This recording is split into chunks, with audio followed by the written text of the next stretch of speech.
That doesn't look right at all. It's the Monday Morning Show. My name's Ken. It's June 15th. It's actually June 14th. It's sometime before 6 o'clock in the morning. I'm at the Coves. I'm half asleep. So I think this works a little bit better. Check this out. Somebody tied a garment to a pole. I don't know what for. Perhaps it's something I am not aware of. Anyway, good morning. My brain is completely wiped because I've been up since about 2:30. Before I film Sunday mornings, I get so much energy and I just want to run out and film, and I don't know what the hell that's all about, but that's me. That's what I do. So anyway, hi, good morning. I am here to tell you that a lot of this is going to be edited out. So, how are you doing this morning? As you can see, I'm out with the buff. I'm out taking my morning walk. I'm a little too tired to even be able to think of what to say, but here's what's going on with me. I did 10,000 words this week. Wrote 10,000 in the new book, 1/8 of the book every week. My goal is the next 12 weeks, and I'll be writing a book and a half to add to the half a book that I've already written. So that would be book 2 and book 3 of the breakthrough. Yes, it's the one after Maxed Edge, or the 2 after Maxed Edge. And so that was my week. Also got out the last Climbing Maya video, reading of Climbing Maya. I hope you check that out. This week, in addition to us here, I'll be releasing a new DC home, the return of Alan Oswald Watts. In case you can't tell, the sun is coming up right over there, so it's right in my eyes, so the sunglasses are especially helpful. And I'll be writing another 10,000 words this week. And most of that will be right around the orbit of Jupiter, because it's sci-fi and that's where we're at. So that's about all I have for this morning, mostly because I am so tired. But it's nice to be here at the park. Lots and lots and lots of beautiful plants. Of course, now I've looked right into the sun, so now I can't see a damn thing. But I promise the video will get moving right after this. For decades now, much of our existence has been split into 2 locations, work and home. You live at home, you work at the office. Long after technology dedicated towards helping people work from home was up and running, corporations remained unhappy with the idea of their workers being out of view, beyond constant monitoring, far from prying corporate eyes. Then, this little baby showed up, and we went from working here to working here. Now that corporations have seen the benefits of locating their employees in their own homes, the odds are pretty good that they'll continue to want people to work far from anywhere they might have to pay rent. Granted. But what do we do with all of these high-rises once they're empty? Enter vertical farming.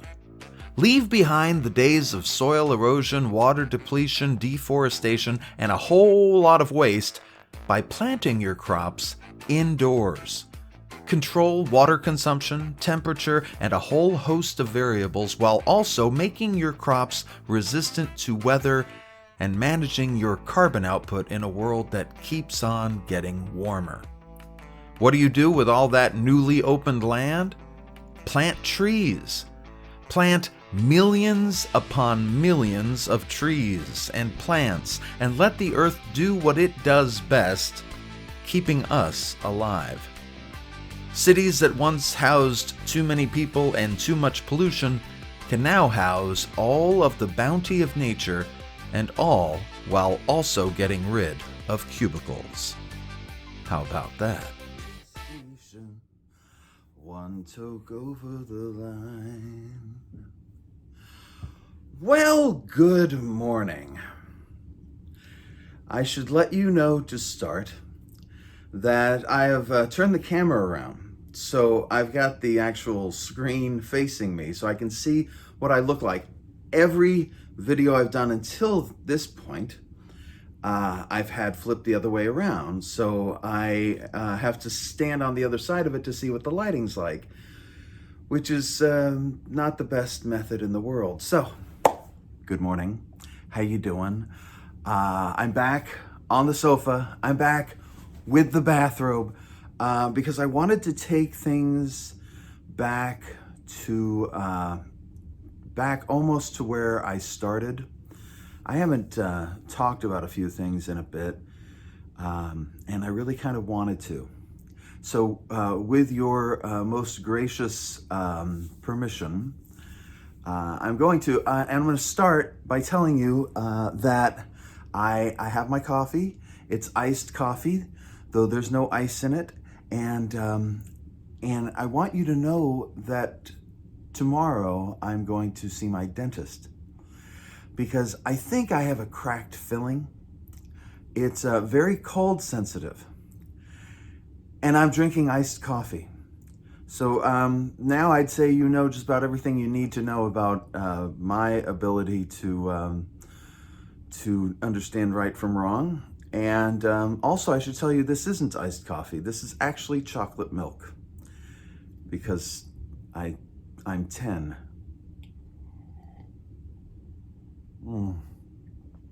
Fairlight has the best chocolate milk. Anyway, hi, how you doing? So I am just a fallible human being, and I make mistakes on a constant basis, just like everyone else. So now that we understand each other, I started this sitting in front of the camera thing a few months ago when we first found out, we being my wife and I here in the beautiful state of California, first found out that Governor Newsom was asking everyone to stay home. So I didn't think I'd be able to write because my wife was going to be working from home, and I usually wrote alone. That was the system that I developed for myself. And so I thought, well, if I can't write, what can I do? And the solution I came up with was sitting down and talking with you guys. And sometimes it's worked and sometimes it hasn't. You know, the last, to be honest, of the original show, the last one, a few people watched it. And then last week I moved everything over here to the Monday morning show and nobody watched it. So there's no telling what the hell's gonna work and what won't. So with that in mind, I thought I would just say a few words with regards to COVID. I haven't mentioned it in a while, really, at any length. And I've been reading and seeing and hearing a lot about how this second wave is starting. And the sad thing is it's not the second wave. Sadly, a lot of states and municipalities, et cetera, have reopened during the pandemic, not waiting for anything to actually change. So they open everything up during the pandemic. People go, people get sick. And it boggles my mind, to be quite honest. So I want you to know you don't have to go out to everything that's opened. They're trying to drum up business. They're trying to get money.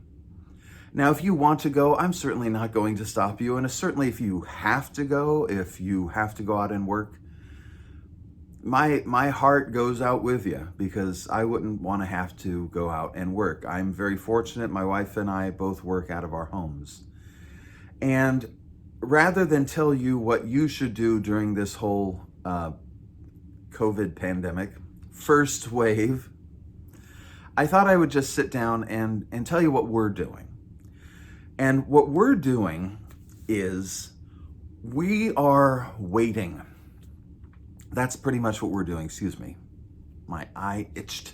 We're waiting. Why are we waiting? Because just to give you some example, last night I spent some time Googling the reliability of COVID tests in America. And if you spend enough time reading through articles about the COVID tests in America, they're horrible. They don't work real well. We still don't have really good tests. So if I were you, and certainly if I were me, because that's what I'm going to be, this is what I'm going to be doing. I'm laying low. I'm staying indoors. What I want to see is a reliable test. I want to see a reliable antibody test so that we can say who has had it and who has not, or who presently has it and who has not. There's been a lot of rumors about how carriers are not as infectious as we once thought, perhaps. But they're rumors. There's nothing official at all, because there's no official taking responsibility for it at all. So I want reliable tests, and yeah, I want a vaccine. Before I go out into the world, I want to know that I have some protection, some level of protection where I can feel somewhat comfortable. Otherwise, yeah, I'm going to keep taking precautions. I'm going to keep wearing my mask. I'm going to keep staying at home. And I would ask you to do the same thing, because honestly, I don't want to see Americans sick. I don't want to see the numbers of dead increase. Nobody does. Nobody in their right mind. So that's what I would ask of you. So there was one other thing.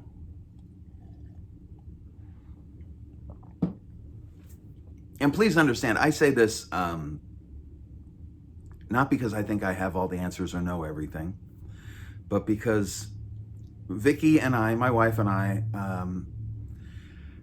we realized we have kind of a unique perspective that may not be that unique. And I want to tell you this story because I think there may be other people out there who feel, if not this way, feel something similar.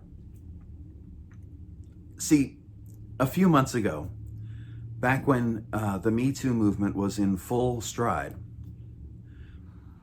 I discovered that, I grew up thinking that all the guys I knew were like me.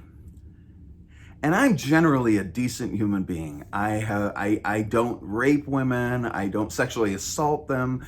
Whenever I'm with a woman, I try to treat her with respect as much as I am capable of giving. Which I grant you is not a lot. I'm an asshole, but at least I try. And I thought most men tried. And then I started talking with the female friends I have, and I have a lot of female friends, and almost to a person, they told me that men really aren't trying. And that really woke me up to how I had misperceived men as being. I thought we were all trying to be decent. I thought that was how it was being played. But no, apparently we were all assholes. Okay, granted. But it took Me Too for me to realize that. I wouldn't have ever realized that had that movement not have happened. Did I say that right? So cut to a couple weeks ago, and Vicky and I are having a conversation about Black Lives Matter. And Vicky tells me how she had no idea it was this bad. And the it from It Was This Bad that I'm referring to, of course, is the violence against Black people, people with black skin, people with skin of color, people different from white folks. And sadly, I've seen a lot of that because I grew up in Santa Ana, and I spent a lot of time with low-income people because I grew up in a low-income home. You tend to see a little bit more of that. And so none of what has happened has come as any surprise to me. But when Vicky said that, I realized that that was her Me Too moment. That we both kind of had blinders on in one way or another. And I think that that's probably common. I think that that no matter who you speak to, everyone has a blind spot. And I think that right now, empathy and understanding is going to get us a lot further than accusation and blame. And I know that sounds like a white person defending their ignorance, but I think that everyone has a little bit of ignorance. And the only way to conquer that is with love and understanding. And I know I'm a liberal hippie asshole. What can I tell you? So that was it for me. I see that I've reached the 10-minute mark because I actually have the clock facing me for once. It's amazing what you learn after a couple months of doing the exact same thing. So I'm going to get going. Look for a new DC home coming later this week. I've got to write another 10,000 words and I'm already exhausted. So be good to yourself. Be kind to others. Let's make this world a better place. And I'll see you in a week. And that's it. Thanks for coming around, and I hope you subscribe, click the like button, and connect with me on all that social media business on the screen. Oh, and there's a book. Take care.